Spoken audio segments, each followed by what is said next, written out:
We rolling? Are we rolling? Are we rolling? Are we rolling? This is my life. I'm Mark Kelly and this is my life. This is my life. This is my life. I'm Mark Kelly and this is my life. Grew up on the south side of Chicago, born in 1967. And my eyes have seen a lot of things coming up in the hood. Jeffrey Manus, Argyle Gardens, 63rd and Michigan. Oh, the south side wasn't no punk. Man, I tell you, I've seen a lot of junk, coming up. Been through a lot. My mom, my family, though we had not much of anything, we had family, we had us, we had love. And I believe, I know that that's what got us through, that's what landed me here. I fell from the sky, landed on the ground. All I know is, man, I was like a sea. I was like a fish in the middle of an ocean. And then I woke up as a whale in the middle of a pond. That's how it went down for me, man. I blinked my eyes, and next thing you know, I was in the midst of success, in the midst of drama, in the midst of rumors, in the midst of love, but in the midst of haters. But somehow, my gift, which was my music,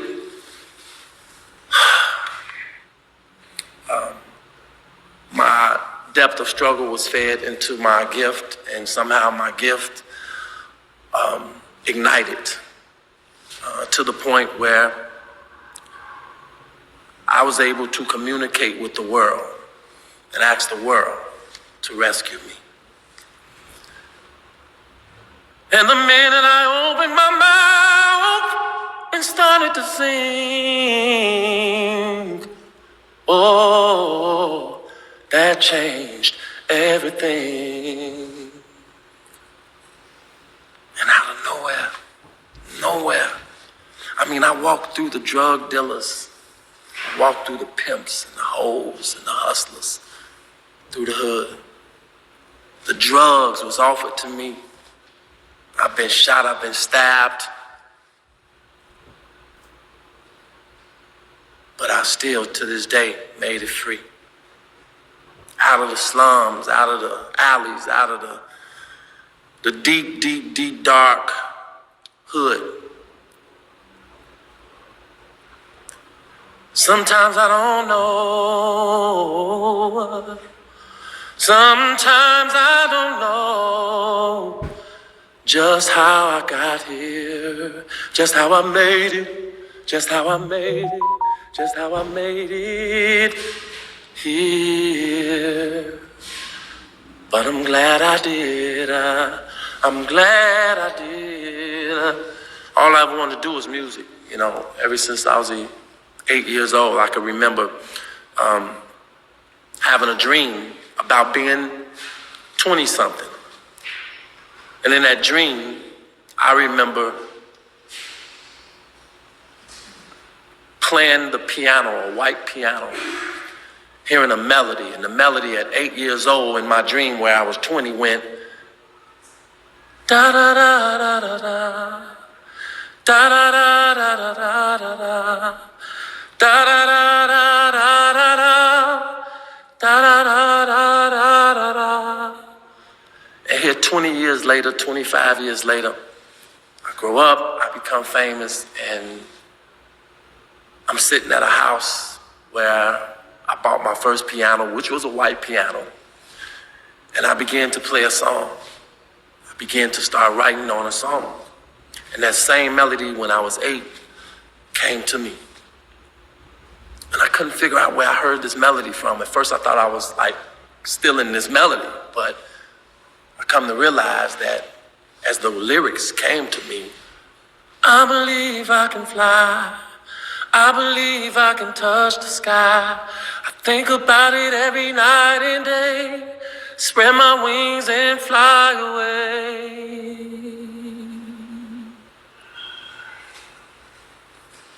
A tear comes down my eye because I say, wow, I wrote this song when I was 8.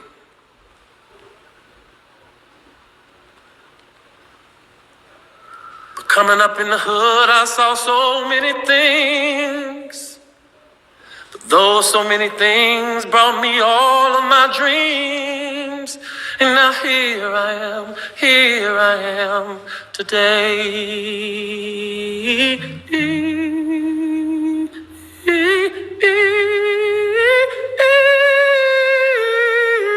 Here I am today. I want to say I'm proud of my past. But more than I am proud, I'm more thankful. Because people ask me all the time, if you can go back in the past, what would you change? I say, I wouldn't change a thing. They say, what? All you've been through, you wouldn't change nothing? I say, no. They say, why? I say, why should I? Look at me.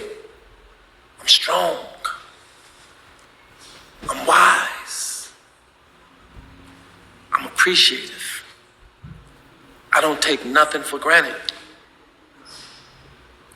My past shaped and molded me into who I am today. I think struggle is the best thing. If you know how to deal with it, if you know how to overcome, if you know how to deal with your problems. Because if you know how to deal with your problems, and depending on how you deal with your problems, that will become the measure. That will become the measure of your worth. But you have to know how to deal with it. Anything that happened to me in my past, anything I've been through in my past, I look back behind me and I say, this is where God brought me from. Best gift in life is breathing in and out. So I'm very thankful. If I had nothing, if I never sold one record, I was always taught how to be thankful for the gift of breathing in and out. Because long as you can breathe in and out, you can make it. Ooh, you can make it. You can make it. You can make you can make it You can make it as long as you're breathing, long as you're alive. You can make it You know, I always used to sing in the shower because I was too shy to sing anywhere else. So I was singing in the shower. I thought I sounded good, but you know, my sister would always bam on the door, tell me to stop calling hogs, get out of the bathroom because she had to get in there. I looked at that like she was jealous and, you know, just wanted to get in the bathroom, wanted me to get out so she can be in there 20 times as long as I was in there. So I thought it sounded pretty good. The shower gave me an echo, a reverb that allowed me to hear myself so beautifully, so clearly, that it gave me the confidence to walk out of the shower eventually and sing throughout the house. Of course, the house did not have the same reverb. Outside did not have the same reverb. But when I dropped out of high school and became a street performer, I was trying to find that reverb that could echo my voice, that could echo my life so the world could hear the gift that I had in me. And people ask me to this day, what do you think about your success? How does it feel to perform in front of 100,000 people holding up candles where it looks like a sea of fire? I say, all of that's good and all, and I appreciate that, and I'm very thankful for being able to touch so many people with my music, with my songs. But I tell you, somehow I got that same feeling when I was a street performer down in the subways of Chicago. Yeah, that's right. I was a street performer. I was a street performer. I was a street performer. I was a street performer.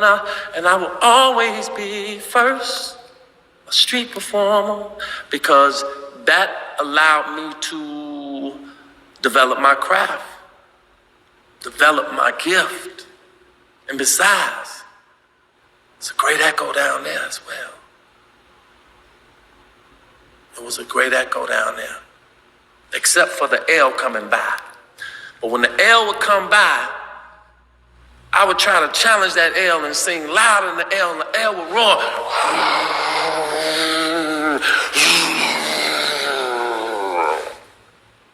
And I would try to sing louder and louder and louder and louder, but the L would be going by. And I would get frustrated because how am I gonna get my money if these people don't hear me singing, man? I wanted to tell people, what made y'all put an L here when I'm trying to sing?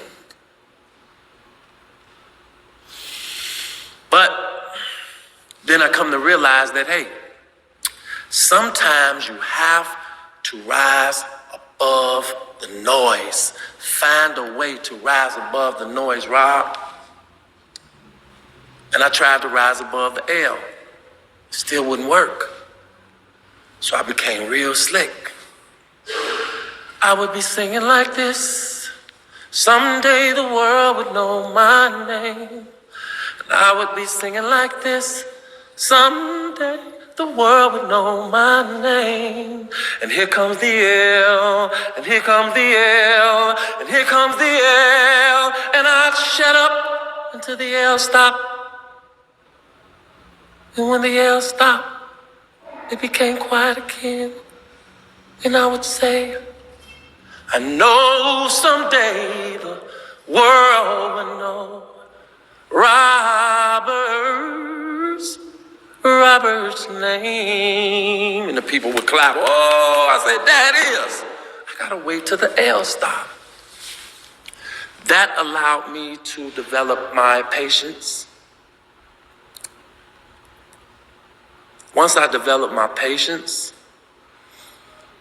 I come to find that I had learned how to sing with strength, because before I learned how to develop my patience, I actually learned how to sing loud, trying to sing over the L, which gave me strength in my voice, which gave me the ability to be able to ring out like a bell when I sing. It also allowed me to connect with people, because I would be singing my songs that I wrote, but I didn't feel there was a connection. The only time I felt the connection is when I started noticing people were coming down from work to catch the L, and they had McDonald's bags in their hands. And I was like, McDonald's. If I write a McDonald's song while these people are holding McDonald's bags in their hands, I'm going to connect, because they're going to laugh and they're going to say, I can't believe this guy's down here with a piano and a chitlin bucket singing a McDonald's song, and I just came from McDonald's. They're going to feel like I'm talking directly to them, and that's going to make the connection. So that's what I did. I went home. I said, Mom, I got to write a McDonald's song. She said, well, you love McDonald's. You ought to be able to write a McDonald's song. That's your favorite restaurant. I said, that's what I'm going to do. So I went in the room and I started messing with my little keyboard, Casio that is. And I said,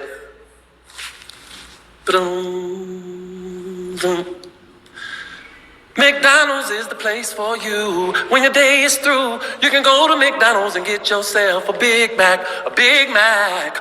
Order of fries, icy Coke with an apple pie. No one does it like McDonald's do. McDonald's and you.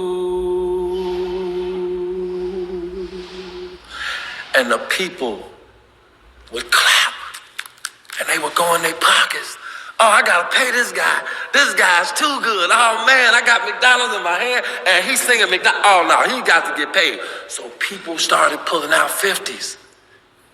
I went from making maybe $10 a day, from being there from 9 to 5, to making $400 to $500 a day because I made the connection. Now that I know how to make the connection, took it to the next level. I hitchhiked all the way to LA, even on a motorcycle. Yeah, man, back on some guy's motorcycle. 18-wheeler truck, broken down van, got me to LA where I lived on Venice Beach for like 6 months. I'm talking about the sand part. Yeah. I lived on the sand part of Venice Beach. There was a bleacher and there was a basketball court. And I would sleep under the bleacher and I would wake up and I would play basketball with the guys that played basketball. Oh, and I would be killing them. They'd be like, where did this guy come from? He's here every morning playing basketball with us. And it was interesting because I would play basketball and then I would go and I would street perform with this guy that skates with the good top on Venice Beach. Yeah. And it was amazing times because those were the times when I was paying my dues. That's right, I was paying my dues. That's right, I was paying my dues. My dues. And sometimes you have to do that. You have to pay your dues. You cannot just wake up and be successful. There's no real success without testimony. The depth of your testimony determines the height of your success. It's not where you are today. It's not how successful you are today. It's what did you do? Where did you go? What did you go through? Where have you been to get to this point? That's the engine. I learned a long time ago, after performing on Venice Beach, after being a street performer in Chicago, I went to every talent show, trying to win, but I'd lose all the time, especially in LA, because at this time, LA was a place of image. You had to look to par, not just sound good. And all I had was basketball gear. And I would do really good in the talent shows, but my image, I looked like a hooper because I was at the time. So I'd lose. But don't feel for me because, see, losing is only temporary. Losing, I looked at as a rehearsal. We all lose in rehearsal all the time, over and over and over and over again until we get it right. And that's the point of rehearsal. You rehearse and rehearse and rehearse and rehearse. You mess up, you mess up, you mess up, mess up until you get it right. But LA, street performing, the doors being closed, the no's and all of those things, that was my meal ticket somehow. And I decided then, I didn't want to be stars in the sky because though they amazed us as kids, but they sat there. They just sat there. They spark. But what amazed me and what I've always wanted to study and always wanted to become, and I decided in my mind, and I told my mom, I said, Mom, I'm gonna be a shooting star. She said, what you mean, boy? I say, I don't really know what I mean, but I know one thing. I love the shooting star. Why would you love a shooting star? You don't get to see it much. I said, I know. It comes, it goes. You're lucky if you even see one. I said, I know. And it's not like the other stars. I said, I know. But that's the point. If I'm going to be a star, I want to be a shooting star.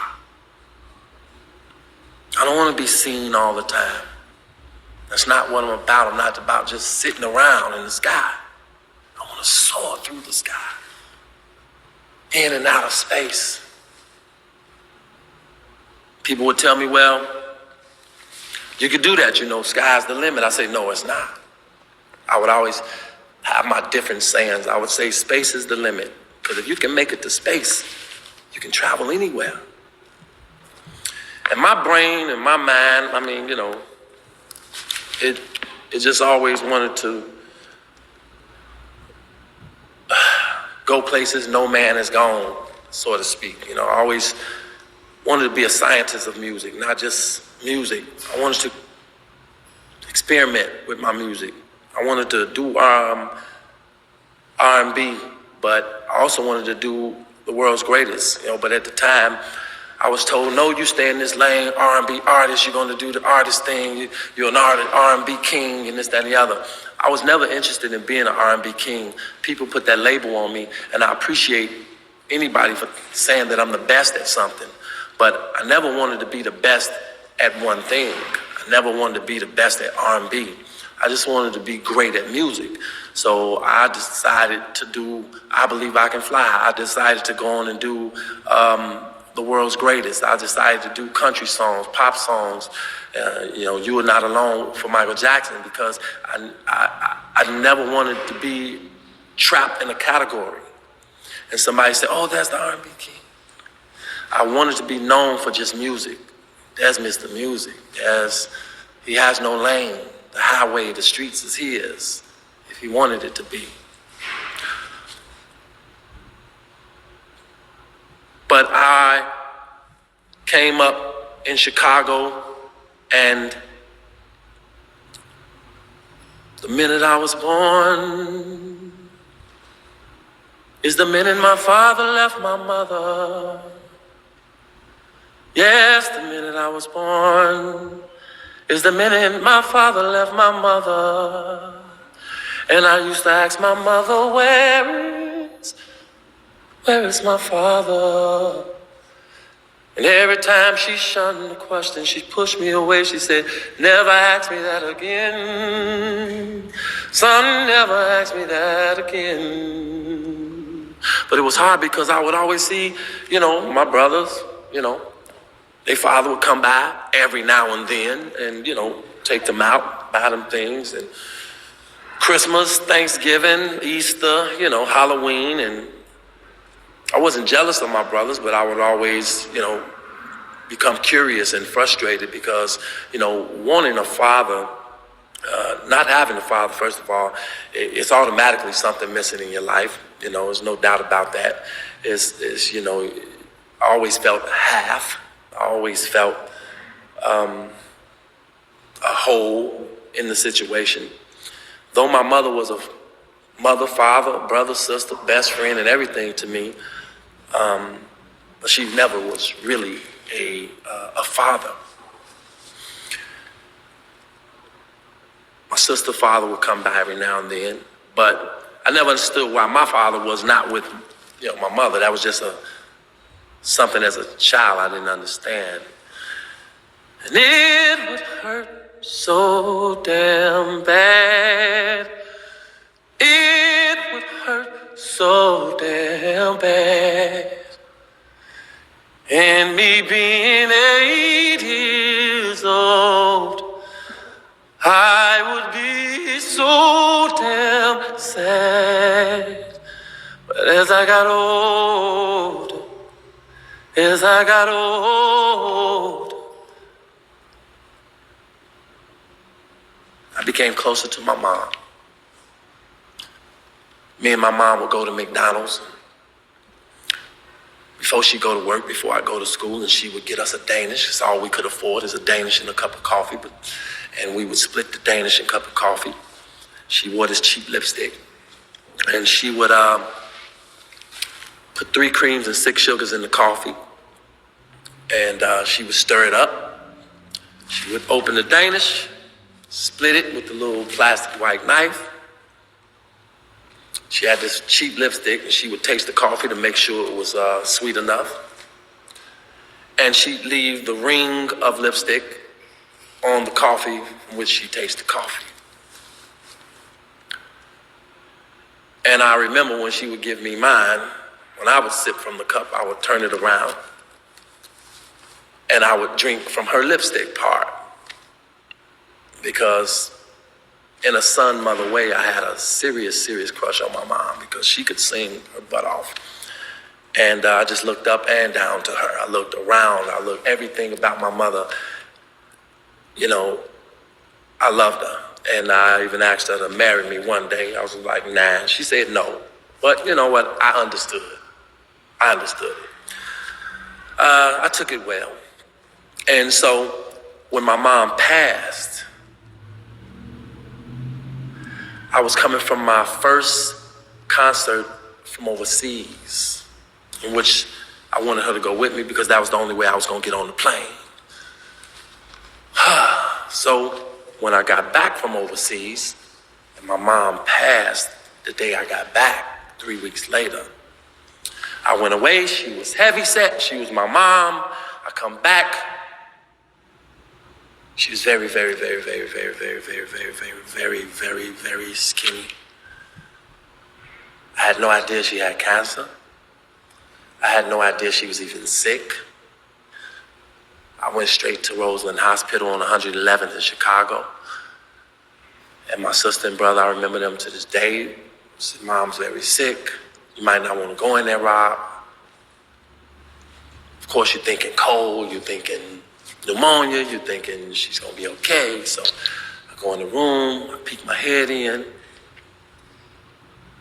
see the pastor with my mother, I see the doctors. And the first thing my mom said is, she screamed, "Get out, Robert! I don't want you to see me like this. Get out, Robert! I don't want you to see me like this."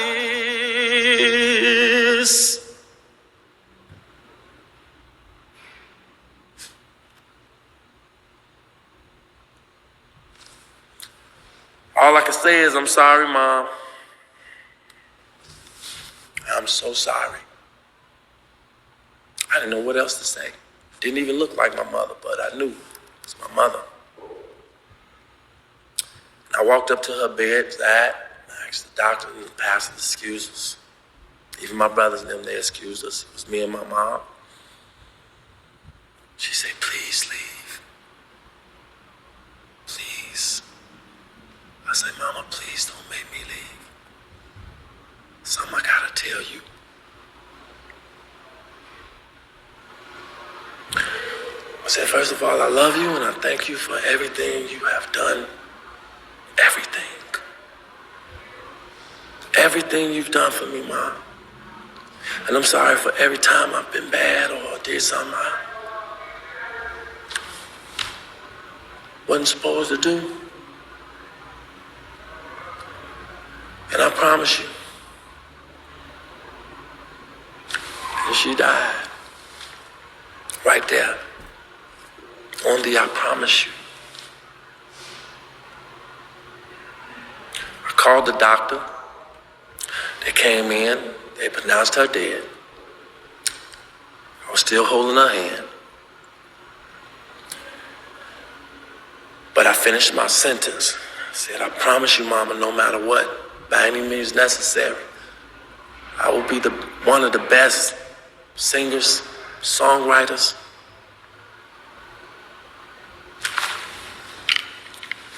this world has ever sing.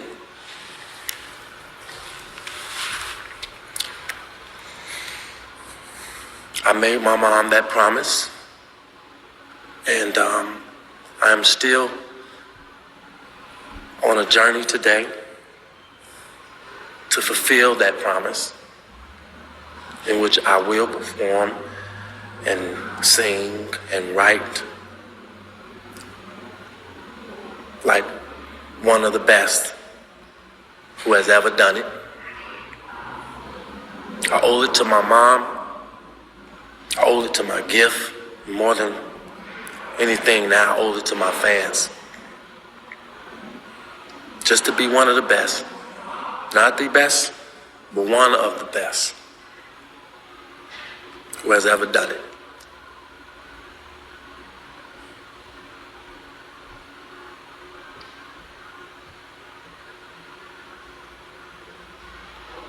It's going to be a little turbulence, but my teacher, mentor, pastor, and I like to call her my Mrs. Miyagi, my music teacher, Lena McLean, she said, do not write songs, write life. Sex is life. So don't judge me. Don't be mad at me if I make a gospel album. That's life. Don't go hating and spreading rumors on me because I made a club banger that says, you may be used to me spending and all that sweet whining and dining. Well, I'm fucking you tonight. Nah, don't judge me. Because I don't judge nobody when I go and see a good movie and somebody get their head blown off. I just enjoy the movie and I appreciate the movie. I appreciate the writing. I appreciate how they told the story. I don't get into, oh man, they got all these guns and they shooting kids and they shooting these people. So don't get mad at me if I write a song, say you remind me of my Jeep. It's just metaphors. It's just entertainment. It's the gift. No different than Bruce Lee.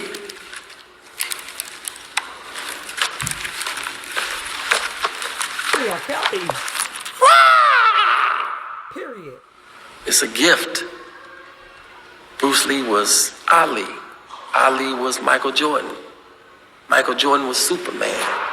Superman was Spider-Man, and Spider-Man was Batman. Batman was Martin Luther King. Martin Luther King was Moses.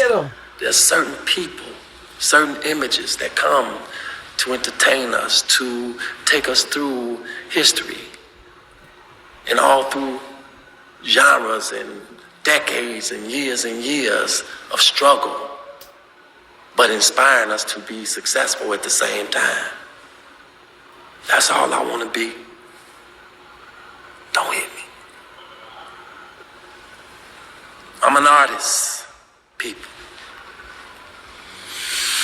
And artists are going to go through depths.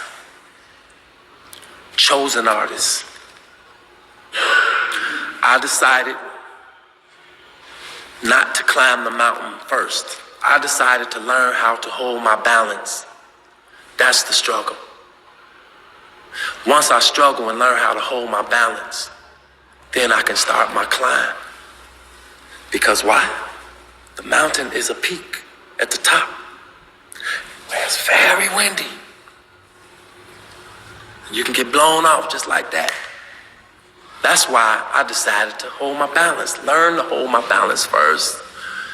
Because I don't want to start my climb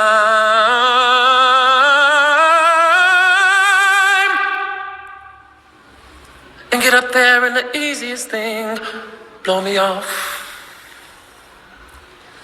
I want to be able to hold my balance and hold my balance strong. I want to be able to stand at the top of that mountain and say, I'm not coming down until I feel like it. I earned that right. Free R. Because I Kelly. worked my ass off Free trying R. to hold Kelly. my balance. Period. Yeah, that's right. I'm proud of me. That's right. I don't have pride. I'm just proud of me. That's right. And I suggest, no, I urge you to do the same, to think the same, feel the same, be the same. Learn how to hold your balance before you start climbing that mountain, because that's how one-hit wonders happen. Everybody's so anxious to climb the mountain and knock other people down trying to get there. And when they get to the top, they start developing a pride and an ego. And out of nowhere, whatever happened to us? What's that guy name? He was out, he had that one song.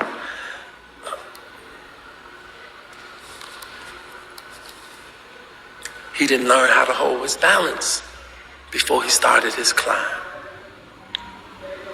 That's why I'm still here. That's why I'm still in the game. Because to me, it is not a game. Period. Free R. Kelly. People say this, people say that. They talk about me behind my back. They talk about me in front of my face. They talk about me at the side. I can hear the whispers. I can see the gestures. I can feel the spirit of negativity all around me. People steal my watches. They steal my cars. They steal my gold. They steal everything from me. They take my money.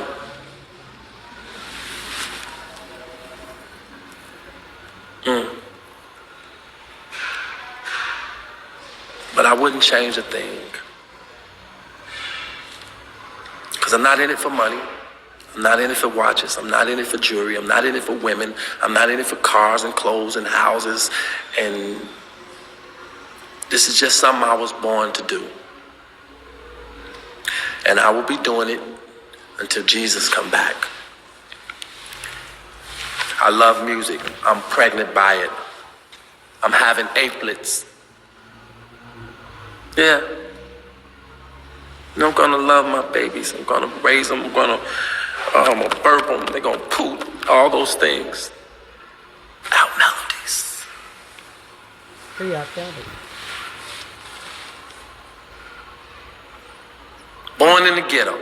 Robert Sylvester. Riding my bike, 14 years old. My mom said, you can go 2 blocks and come back. I said, okay, mama. 2 blocks and back. Okay, mama. 2 blocks and back. I promise 2 blocks and back. Then I get on my little Huffy. I do like this because I used to do this. Because I used to want to think it was a motorcycle. And I say, brum, brum, brum, brum, brum, brum, brum, brum. And I started paddling my bike. Thought I was the coolest guy in the world. Pow! I heard a gunshot.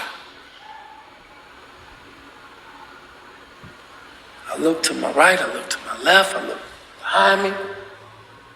I didn't know what happened. And out of nowhere, I started feeling woozy. I got really dizzy. I started feeling myself. And then I felt, and I did this, my hand was full of blood. And I looked. My arm was swole up, so big, like a kneecap was on my arm right here.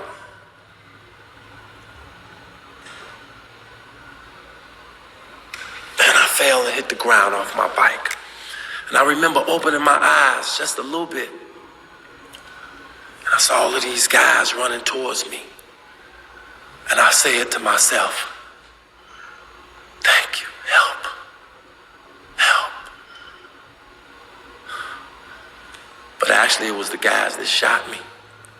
They were taking my bike. And I laid there. I could hear people screaming. I could hear people coming. Next thing you know, I remember waking up in the hospital. And I remember the doctor telling my mother that they couldn't move the bullet out of my arm. It's going to grow a tissue around it because it's too close to a nerve. And if they touch that nerve, it could paralyze my whole arm.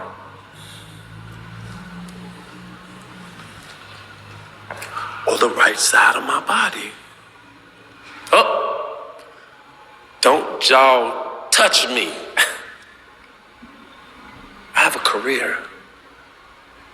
Yeah, I know I'm 14, 13, but I'm going to be somebody, and I can't do that being paralyzed. I said, Mama, please don't let them cut me, Mother. She said, don't worry about it, baby. They're not going to touch you. It's going to be all right. You're going to be all right. At the time, I really loved basketball. I thought I'd never shoot the ball again. But I developed a shot. It was funny because the bullet was in my arm, and every time I shoot a ball or lift my arm, I feel that bullet. That bullet, I decided, was going to be the constant reminder of the terrible luck I had coming up as a kid. Or it was going to be a wonderful reminder of how lucky and how blessed I am to be here today. And of course I chose the second one. Are you kidding me? Look at me. Look what I've been through. Look how many people I Believe I Can Fly has been able to touch from here to Africa and everywhere around the world. Kids graduating to it. People feeling like they can walk out of the hospital and they feel better. They don't even have to know who wrote the song. It's people that love the song and don't even identify me with the song. I'm good with that. Because that song was not about me. That song was a seed planted in the earth for people to grow and blossom and go on and live their dreams like I've been blessed and able to do mine. Coming up in the hood, my mother and my stepfather fought like cats and dogs. I hated it, but somehow the love she had for him, I chose to love him too. Where my brothers now, whole nother story. My sister, they hated him. I found a way to love him because my mom loved him. Coming up in the hood,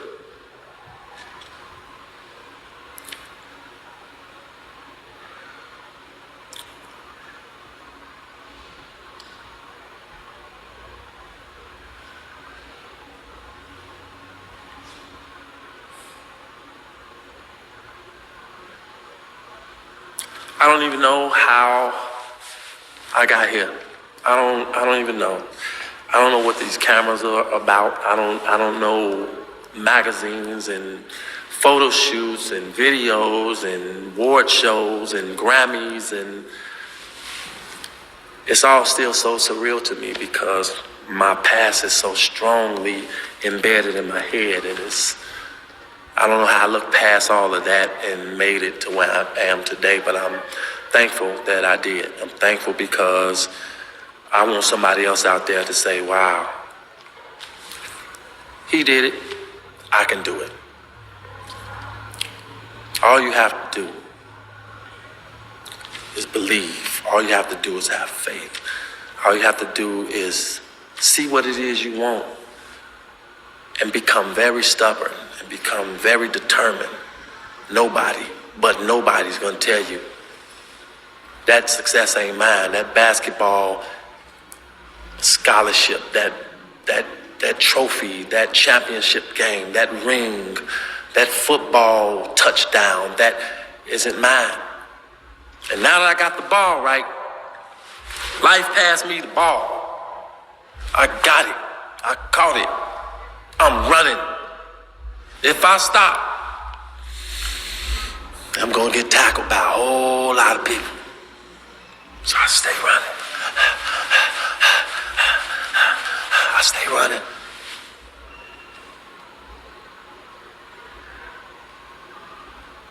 From now on, I'm gonna be on the bright side of things. No more, I can't do it. It's my life. I'm gonna live it, and maybe I'll succeed. What a wonderful thing to get up out this hood would be. And maybe times will change, and someday the world, they would know Robert's name.